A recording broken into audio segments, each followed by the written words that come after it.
Hmm.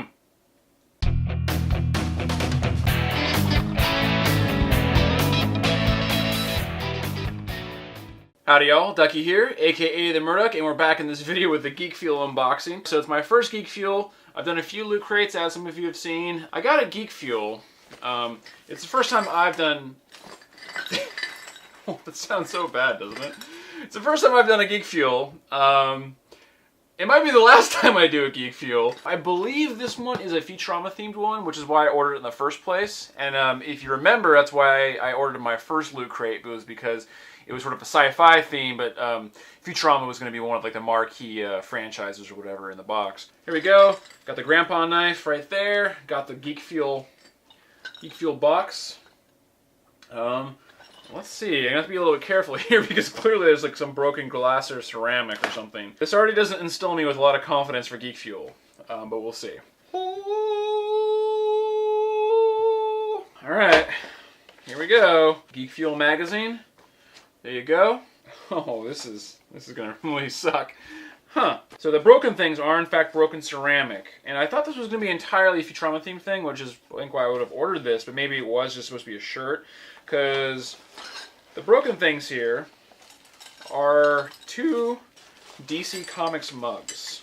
So there's a Wonder Woman and a Batman. I'm not going to bother pulling these out of the foam because I don't want like shards of broken sharp ceramic all over my room, even though my room's already a mess. I need to clean it up. So there you go. But yeah, so it's got some comic print, bat symbol, it says Wham and whatever. Oh jeez, it's going everywhere. Wonder Woman has a Wonder Woman little sigil shield thing, and a nice rendition of her on the front, classic kind of Silver Age style art. Two broken mugs, so that's a wonderful start for my first Geek Fuel. I'm going to email them and we'll see, but that's already a big problem. A crushed Awesome Mix Volume 1. I don't know what's in here. I love silly socks, so you got a really cool Rocket Raccoon there. So that's cool. I do love socks. So that's maybe that's why I ordered it, because maybe I knew it was going to come with socks and a shirt. But I really thought maybe the whole thing would be Futurama. Love socks. The box was crushed, but it's not really important. I probably wouldn't keep the box anyway. I just wanted the socks. So I guess that ends up being okay. Epic Enamels. Indiana Jones, Geek Fuel, icon, robot-y guy. There you go. Looks well done. I'm not really advertising for Geek Fuel though, so I don't know what I'm going to do with this pin. I mean, I do really like Indiana Jones, and I love robots, so the pin doesn't really do anything for me personally. I like pins, I like robots, I like Indiana Jones, but knowing that it's the Geek Fuel robot icon guy, whatever, it doesn't do much for me. I think it's cool that it's on the old Kenner style action figure cardstock. I'm a toy nerd, so I know that's what's going on there. It's cool, but don't care. So, oh, here we go. Here's a good chance for me to give back to you guys. So anybody who has Steam, there's a game here. Let's see, Dandy, or A Brief Glimpse into the Life of a Candy Alchemist. That might be fun. I'm going to give this code away, and I hope somebody out there who watches this video has Steam, and I hope you use this code. And I hope if you do use this code, just give me a like and a sub if you're not already subbed. If you are already subbed, don't worry about it. Just like the video and leave a comment below letting me know that you got the code and you got the game. That's just a nice thing to do, and it's just cool to kind of see the community aspect of this whole YouTube thing. So here's the code. Once again, the Steam key is ZQI8ALIOIY 5WHVB. So that's the Steam code of this game. It looks sort of like it might be fun. I don't know. And the whole reason why we bought this thing was for the exclusive Futurama thing, which luckily was a t-shirt and not the broken thing inside, which ended up being the two mugs. So let's look at the shirt. Alright. Kind of a plain shirt. So obviously it's a bender and the Futurama skyline. I feel like it's referencing something I'm not quite getting on top of it. It's not that great. If you guys recall, I was ever so slightly disappointed at the time, in hindsight I've changed my tune a little bit, about the exclusive Futurama ship from the Loot Crate, right? Yeah, so if I'm looking at it now, and I'm comparing the Bender t-shirt, which I did want, I wanted a Bender t-shirt, or not necessarily a Bender, but a Futurama t-shirt, if you recall. And I'm comparing that to the Loot Crate exclusive Planet Express ship, then I gotta give it to the Planet Express ship. The shirt's fine. I will definitely rock this, no problem. But it's not great. It's only decent. And not to mention the fact, but to mention the fact, that my box here came with 2 broken mugs that I'm now going to have to email them about, and it's kind of a pain in the butt. And to be perfectly honest, I have enough mugs, so it's not like I really need them. But obviously, that's part of the whole purchase, right? I don't recall what I paid for this this Geek Fuel box. I know they tend to run a little bit more expensive than the Loot Crates, if not by very much, but by a little bit.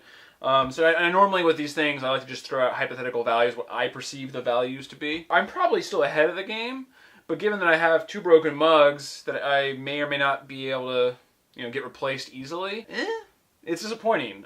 Because generally with the way these boxes work, if you like the shirt, you're in the good. You're in the clear, you're in the black, you're in the green, whatever you want to call it, right? Obviously, this stuff is worthless. It seems like this would be probably a $10 game. But it's a $10 game I have absolutely no interest in playing myself. So hopefully somebody else does, and they get the code, and they play it a little bit. So okay, theoretically I guess $10, but $0 for me personally. The shirt, once again, I pretty much expect to spend $20 for any cool, like a license or printed t-shirt at any given time. $20, but this is not the Futurama shirt I would buy for myself. It's fine. I'll wear it. But it's a little disappointing. The socks are the coolest thing I got in this box. So the Rocket Raccoon socks, these are pretty dope. I will definitely rock these for Silly Sock Saturday. $10 to $12 for licensed Silly Socks. No problem. I'm comfortable with that. So that already probably puts us in the clear in terms of value, but it's not something I'm excited about. And then 2 broken mugs. Those mugs generally I think retail for $8.99 at my shop for that style from that brand. Maybe, $10.99. The math makes sense, but you sent me 2 broken mugs. A shirt I think is decent. Socks that I think are great, and a game I have no interest in playing. My first Geek Fuel, disappointed, right? That's just what it is. Now granted, it's not necessarily their fault I received broken mugs. However, somebody could have stacked a big huge box on this or just threw it and it could have broke. But the fact that both of them are broken, and they didn't really do much to protect them. They could have put those mugs in their own individual box, also with the bubble wrap wrapped around them, but they didn't. What they did here is, they provided no structural support. They just put the mugs loosely in there inside one piece of bubble wrap. One piece. If these would have been in their own individual boxes, they wouldn't necessarily have broken. And they still could have, and I get it. That's the price of doing business when you're shipping like ceramic or glass things. But they could have done a better job to ensure that, it would have made it to me okay. So now I'm going to have to email them and maybe fight for a couple mugs that, to be honest, I don't even really want. In terms of value, intellectually speaking, I'm an adult. I know how these things work. Mathematically, it makes sense. In terms of for me personally, the way I feel about it, fairly negatively. If you love this box, great, no problem. You're totally entitled to that. Maybe you're more stoked on the mugs than me. I didn't buy it for the mugs. I already have enough mugs. I have some nerdy mugs. I have some, regular mugs. So I can't strongly recommend the November Geek Fuel. November 2016 Geek Fuel box. Thumbs down. Yep. Hope you enjoyed the video. If you did, give it a like. Sub if you're not already subbed and you want to see more. In terms of blind box unboxings, the only ones I'm going to do consistently are going to be the Halo Legendary Loot Crates. And I'm going to do all of those. But as far as like Geek Fuel, regular Loot Crate, any other blind boxes, I'll get them on occasion. And if you're interested specifically in like Futurama from these things, there's a good chance I'm going to get any Futurama one. But in terms of anything else, it's going to be hit and miss. But go ahead and do all those things. If you sub, it makes me feel like I accomplished something. But otherwise, I guess I'll see you in the next video. Bye.